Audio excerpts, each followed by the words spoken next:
looks like the stream is up. Oh, there we go. Now my cursor is working. Okay. So this is my Logic World world.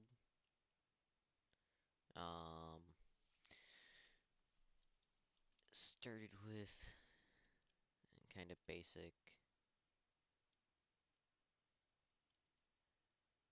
and then I think this was an attempted binary counter.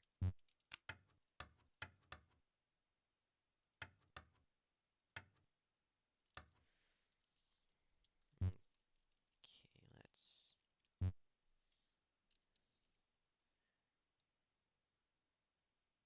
I think is.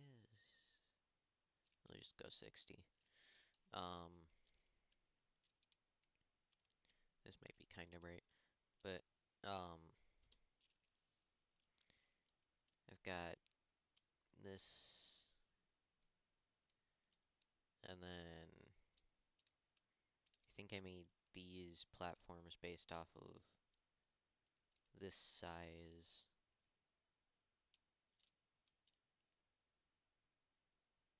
Yeah, it looks about right, I think. Yeah, that looks right. Then I've got this here, and these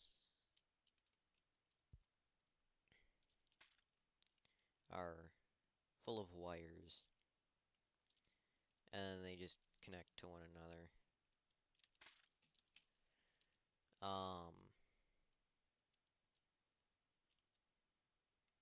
Oh, I was attempting to do,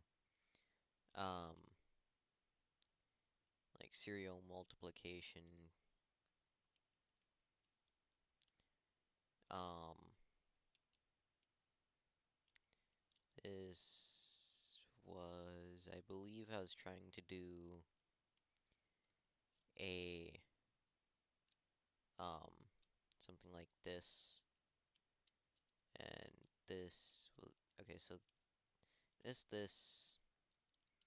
this board, I believe this board too,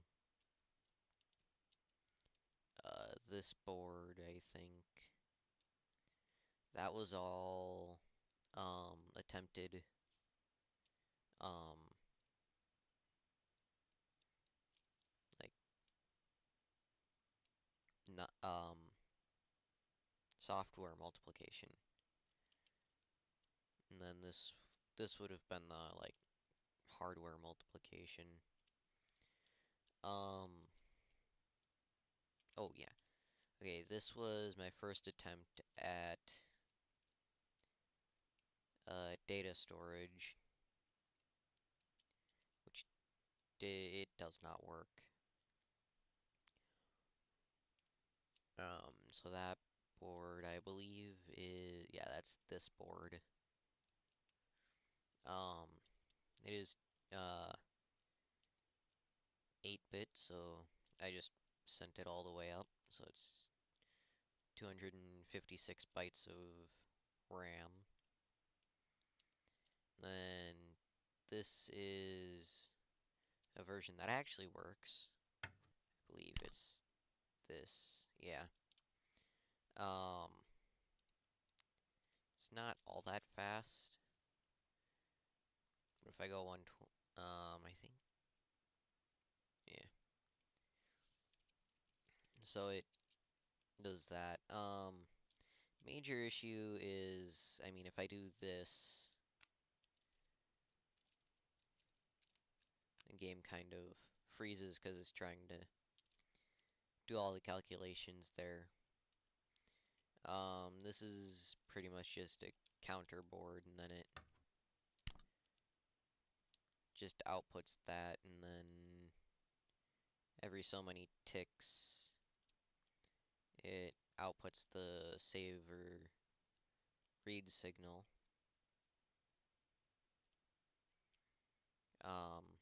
Yeah.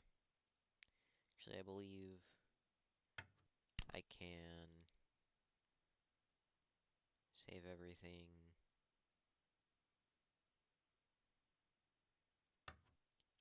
And then if I go like this, that negates the right function, or not.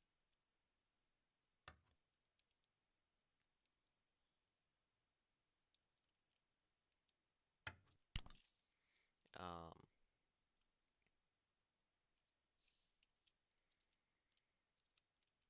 okay, so...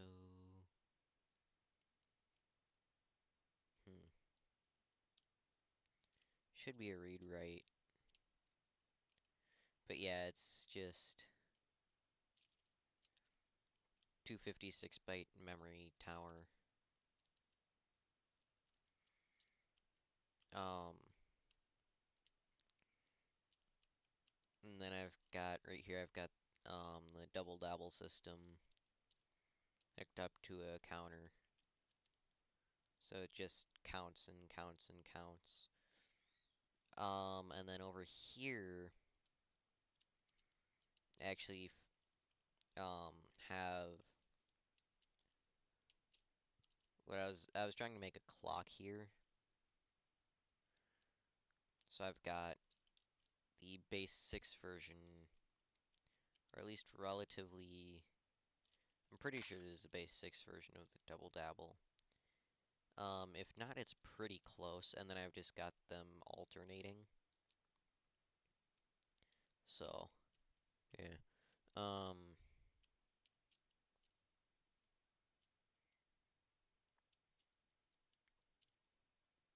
Yeah.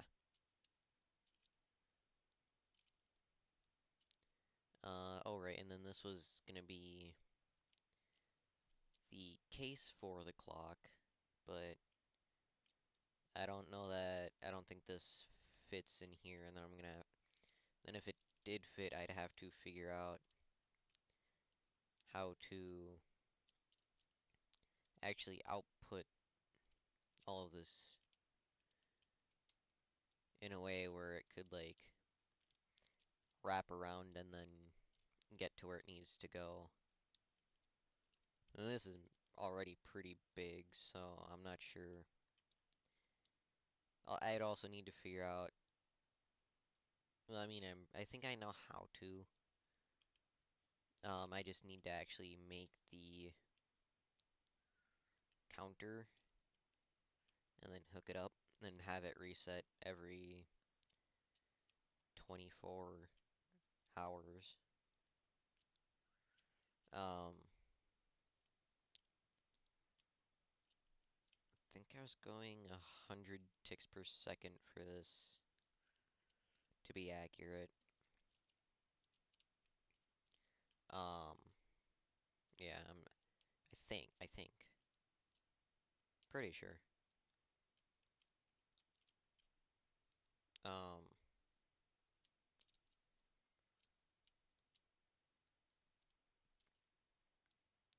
yeah. Oh, and then I've got, yeah, this guy.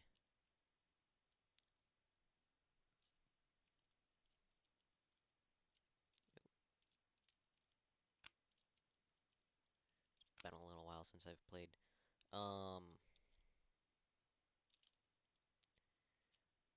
But yeah, you just,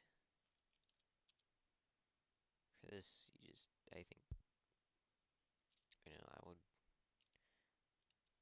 if this was going to be a clock, I'd have that be base 10. So it's just still along like this.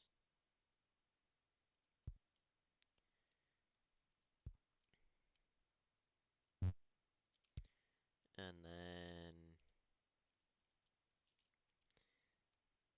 I would take the base 6 from here and go like that.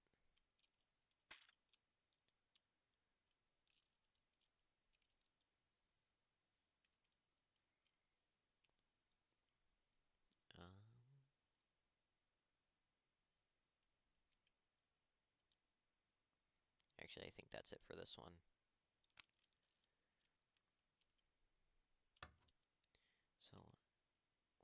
2, 4, 8. So 9,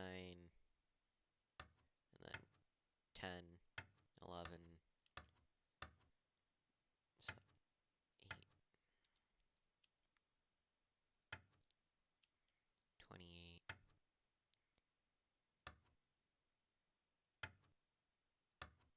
44, 46, 47. So really for binary, you can just kind of look at it and go, okay, that's that. That's less than my number. That's more than my number. So that, and then, okay, that's still less than my number. That's still less. That's more. In fact, actually, that's showing me that the counter is working correctly for base 6. Because this is the 4s. So if I add another 4 to 56, that'd be 60. So now it turns to a 1, followed by 2 zeros. And that's how this whole thing works. It's just an extended version of that.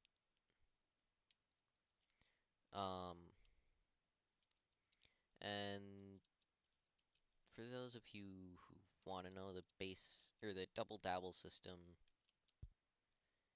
it looks at your number, 4-bit number, and then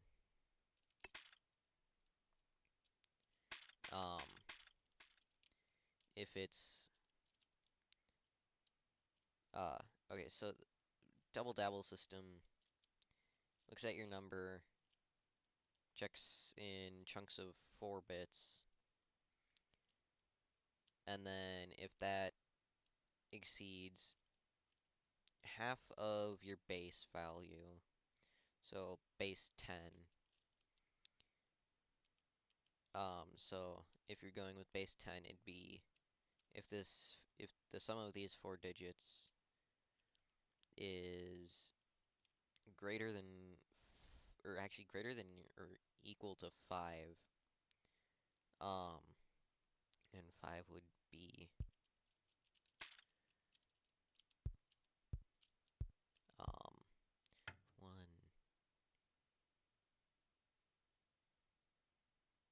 and 4. So this would be 5.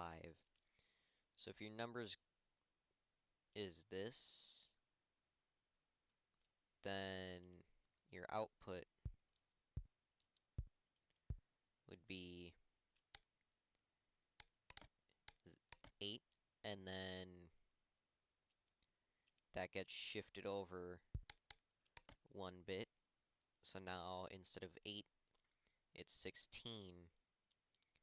But because of the way you're looking at it, it doesn't just lop the 6 off.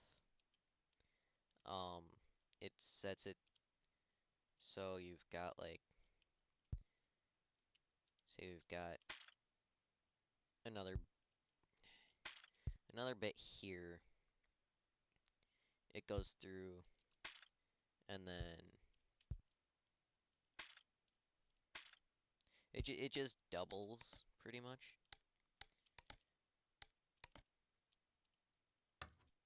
So now you get 1 becomes 2, and then in the next one becomes 4, 6, 8, and so on.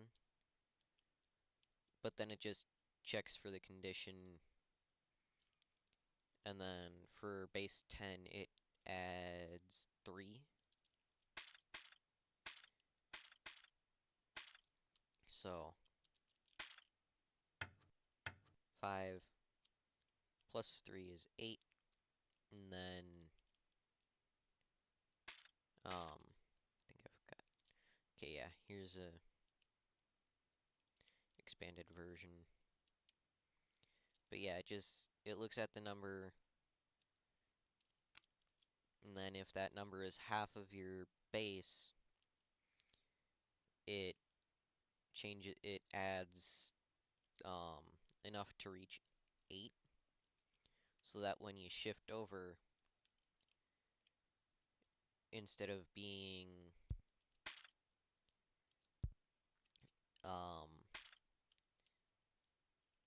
twice as big in that same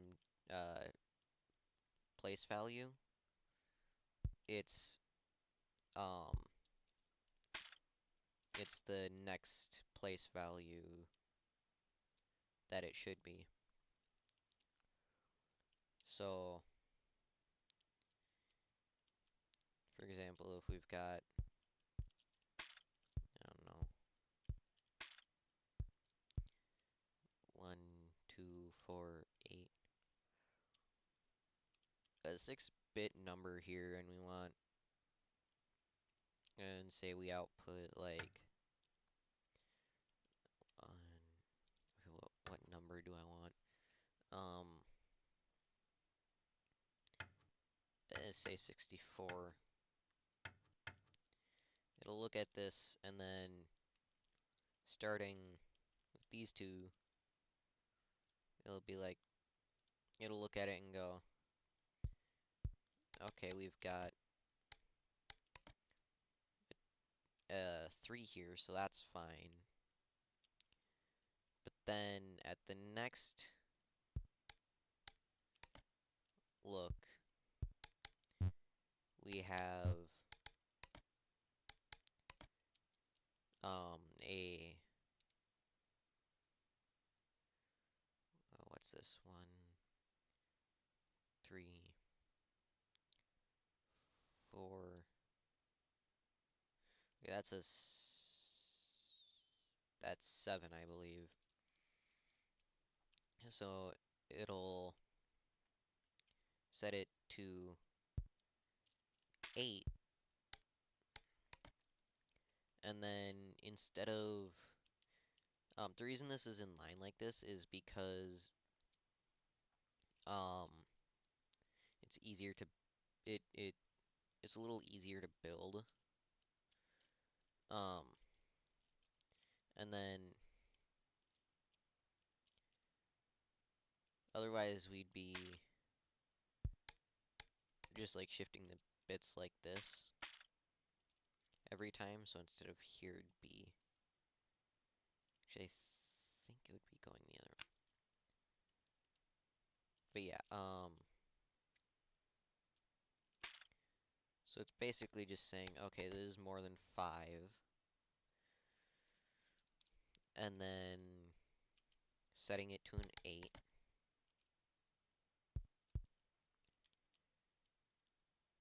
and then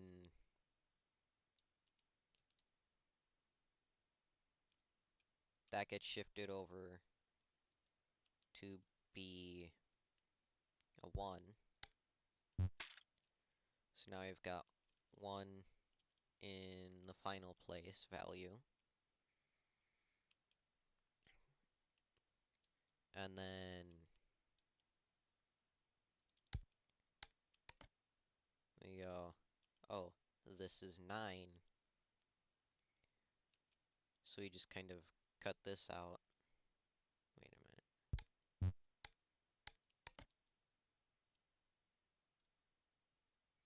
Wait, no, yeah, I think I'm doing this right. And then we go, okay, I've got a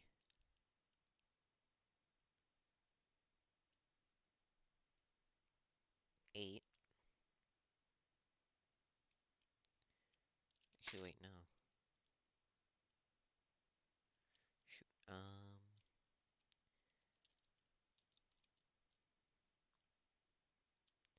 So there's 3 checks, and then it shifts.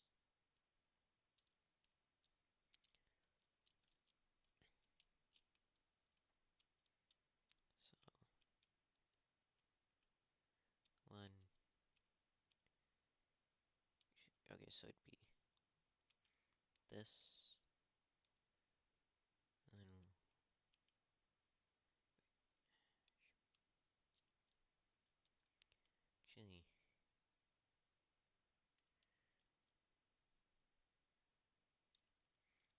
it's 3, and then it adds another bit. So this just keeps getting shifted off a little. And then eventually, I believe, this would become...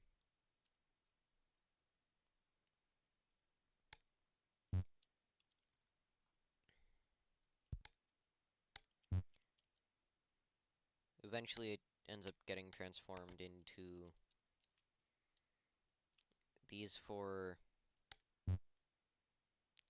binary bits being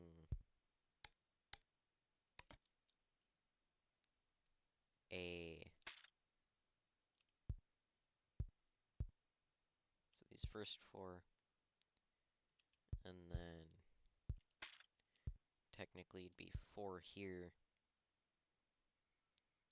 and then in the end it becomes 6, and wait, no, that's not 6. 6, a 6 and a 4, and when displayed properly, you get a counter.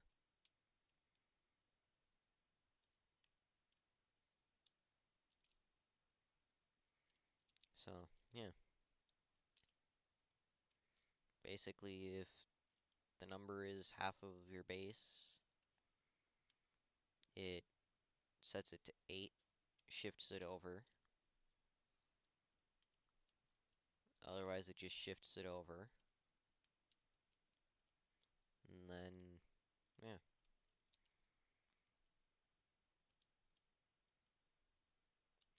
Yeah, it just keeps doing that until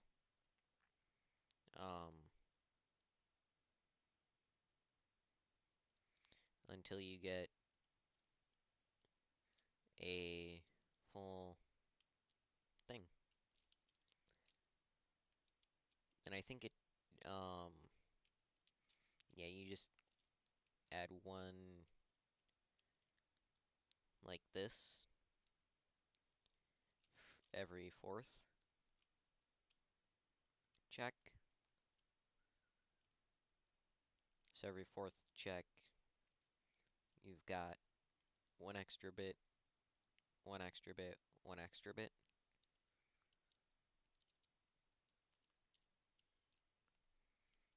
That doesn't actually do anything. So for every 4 of these, you're gonna... And then with the lower... With the lower... With the less significant bits, so the bits on the right, they actually go to the very end. So the least significant bit ends up just going directly as an output. And then from there, you start going diagonal. Otherwise, yeah, you just, easy way to do it is,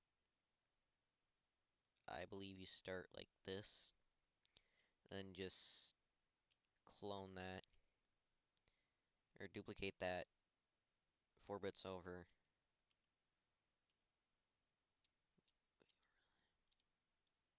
Okay, so here.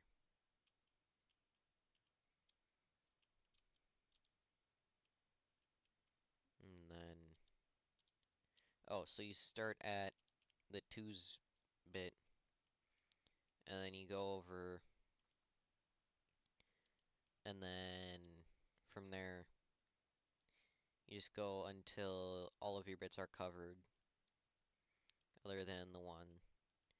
And you get rid of all of your 1s to the right, and then you just shift over 1, shift over 1, shift over 1, and you make it wider. And you copy all of that, shift over 1, shift over 1, shift over 1, make it wider. And you shift over one, shift over one, shift over one, wider. And just keep repeating until you've got all of your bits covered, other than the ones place. And that converts your binary into base 10 as 4-bit chunks. Because 4 bits is the minimum number of bits that you need to display 10 digits, or 10 values. Because with 4 bits you get 16 total. But if you do 3 bits, then you only get 8. So 1, you get 2, and then 4, 8, and 16. And then, yeah, yeah. Took me quite a while to figure that out.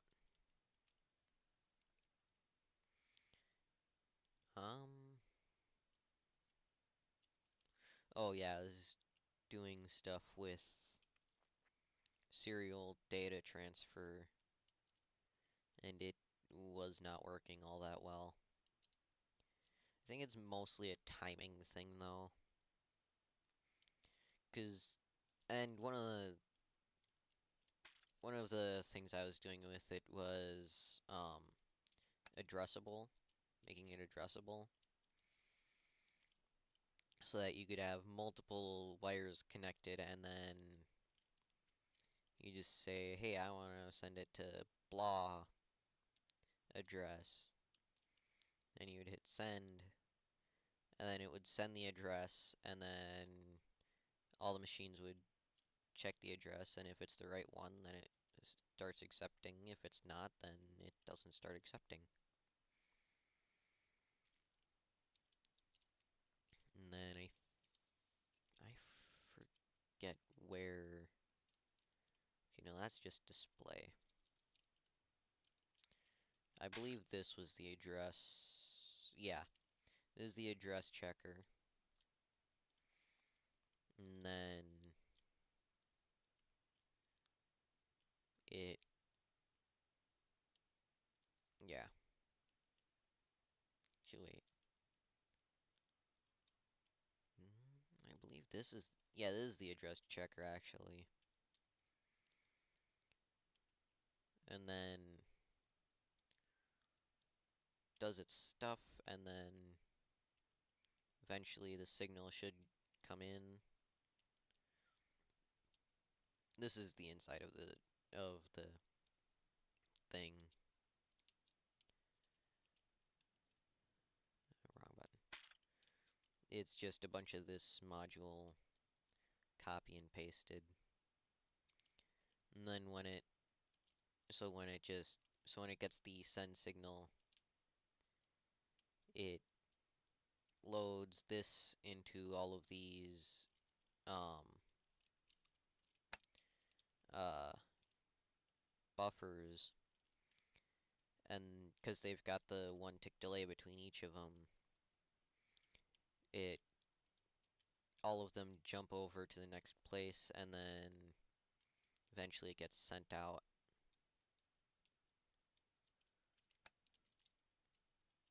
And then received.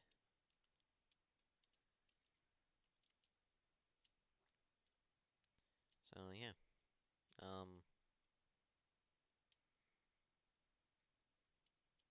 I think that's everything in this world. What was this? Oh, I think I was doing the Minecraft style encoding system or something.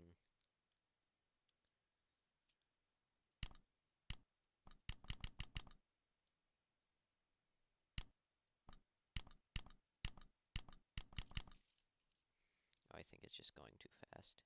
Yeah, that's going too fast. Yeah, going way too fast. Oh yeah, yeah, and then it just... Oh, it sends this and this at the same time, and then it goes over.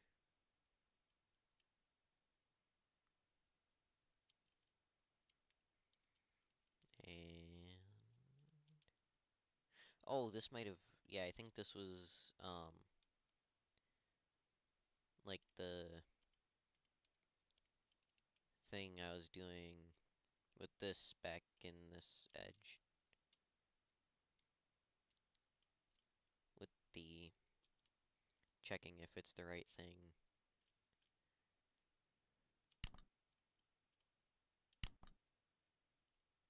And then I think it actually outputs a signal. At least that's what it looked like. Could be wrong. Doesn't look like it.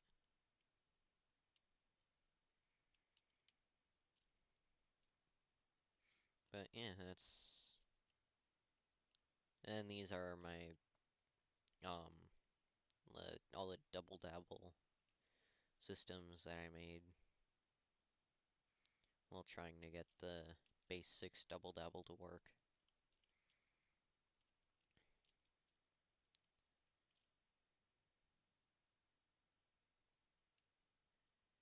This, I believe, is a, yeah, this is a clock.